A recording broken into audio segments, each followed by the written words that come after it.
The smell always arrived before the sound. A pot of greens simmering low, a hen already golden in the oven, cornbread cooling on top of the stove where nobody was allowed to touch it yet. In thousands of homes across the country, that smell meant one thing. Church was letting out soon, and Sunday dinner was almost ready. For generations of black families, the hours between the last hymn and the first plate on the table were sacred in their own quiet way.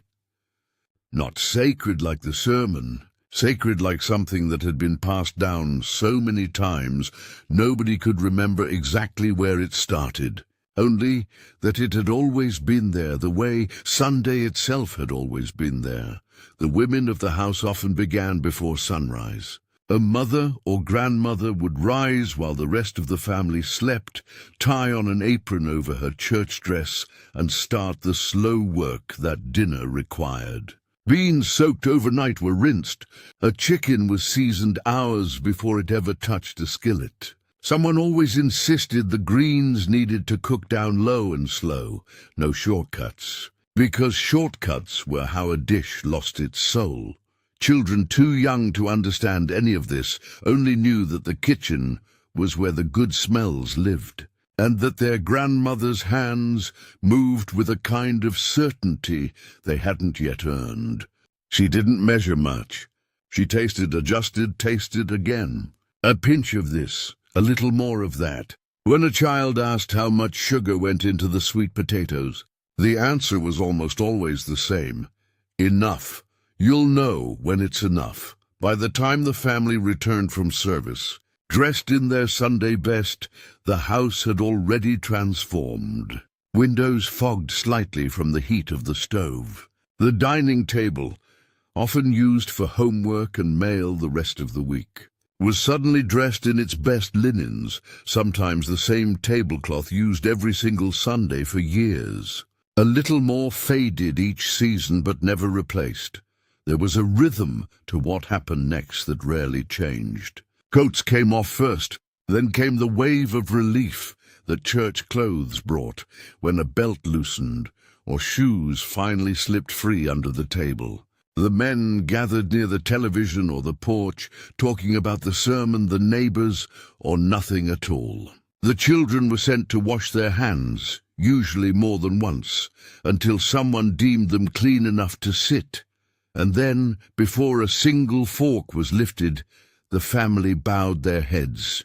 Grace was never rushed. It moved through gratitude for the meal, for health, for the ones who couldn't be there anymore, and for whatever the family had been carrying that week. In many homes, the youngest child was asked to say the blessing, stumbling proudly through words heard so many times they were nearly memorized. Only then did the plates begin to fill. Fried chicken with a crust so precise it seemed impossible to replicate outside that one kitchen. Collard greens seasoned with smoked meat and a little vinegar for brightness. Mashed potatoes with too much butter to ever be called healthy, and nobody caring. Mac and cheese that some families baked with a crust on top and defended like a birthright. Cornbread, sometimes sweet, sometimes not, and the difference between the two could start a friendly argument that lasted decades. What made the meal remarkable wasn't only the food, it was who gathered around it. Sunday dinner had a way of pulling in more people than the table was built for. An aunt who lived 2 streets over, a neighbor whose own family had scattered to other cities, a cousin passing through town who somehow always seemed to arrive right as the food came out. Extra chairs were pulled from bedrooms. Folding tables appeared from closets. Nobody was turned away hungry, even if it meant the host family ate a little less that day. Conversation at the table moved the way conversation does in a house full of people who trust each other completely. Someone always brought up the sermon, usually to disagree gently with how long it ran. The elders told stories the children had heard 100 times, and somehow those stories still landed differently each time they were told. There were updates on who got married, who was expecting, who needed prayer, and who needed to mind their business. Laughter came easily and often, the kind that made people set their forks down just to catch their breath. Beneath the laughter, though, was something the children wouldn't fully understand until they were grown. Sunday dinner wasn't only about eating well after a long morning at church. It was one of the few hours in the week when the family existed entirely for itself, away from work, away from school, away from a world that didn't always make space for them. Around that table, nobody had to explain themselves. Nobody had to perform. They could simply be a family, loud and full and completely at ease. For many households, the meal also carried the quiet weight of history. Recipes had traveled north during the Great Migration, carried in memory rather than recipe cards, adjusted to whatever ingredients a new city offered. A grandmother's greens might taste slightly different from her mother's, not because the love in them had changed, but because Chicago didn't grow the same vegetables as Alabama. Each generation added something of its own, without ever losing the thread that connected it to the one before. Money was often tight, especially in earlier decades, yet Sunday dinner rarely reflected that. Families found a way to make an ordinary chicken feel like a feast. A little extra effort on a Sunday said something that words couldn't. It said, "We take care of each other." It said we still have something worth celebrating, even in a hard week. Children who grew up watching their mothers stretch a small grocery budget into a table full of abundance carried that lesson with them long after they left home. As the afternoon wore on, the meal slowly gave way to something quieter.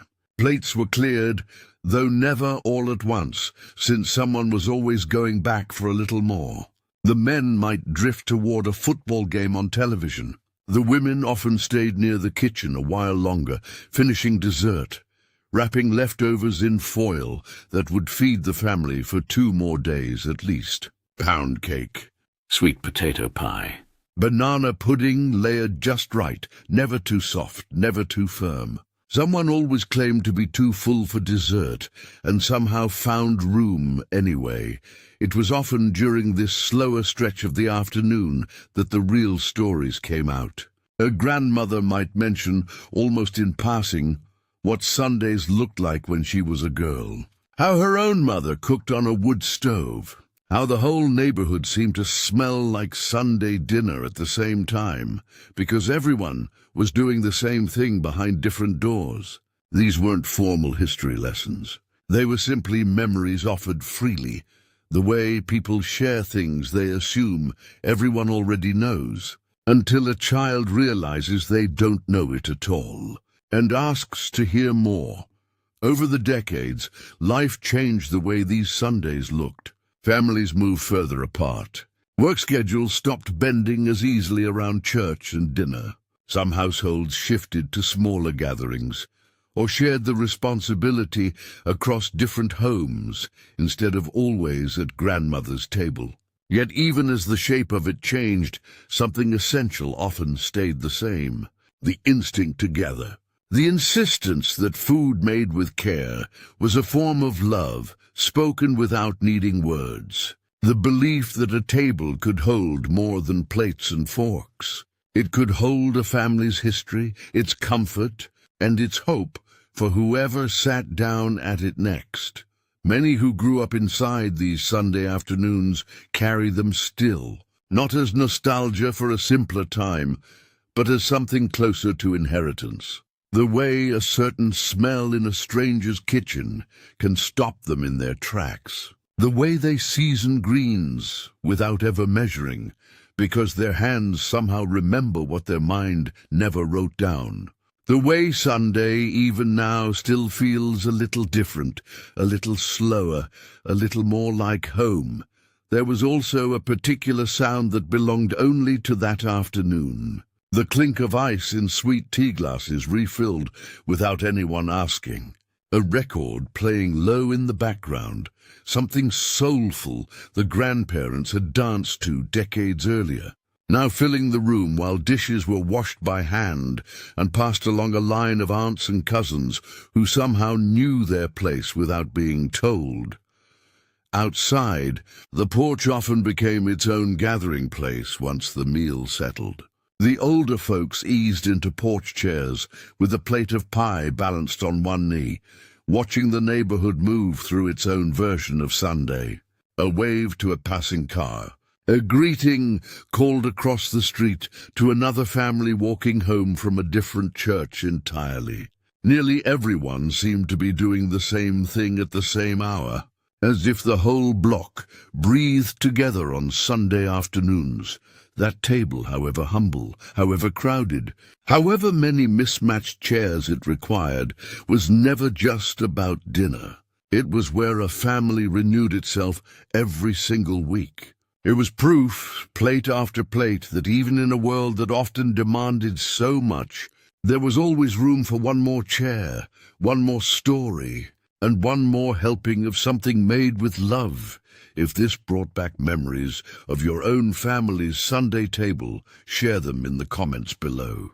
What was always on your grandmother's table, and who sat closest to the kitchen? If you enjoyed this journey back in time, consider liking this video and subscribing for more stories that celebrate the traditions, the love, and the everyday moments that shaped so many families.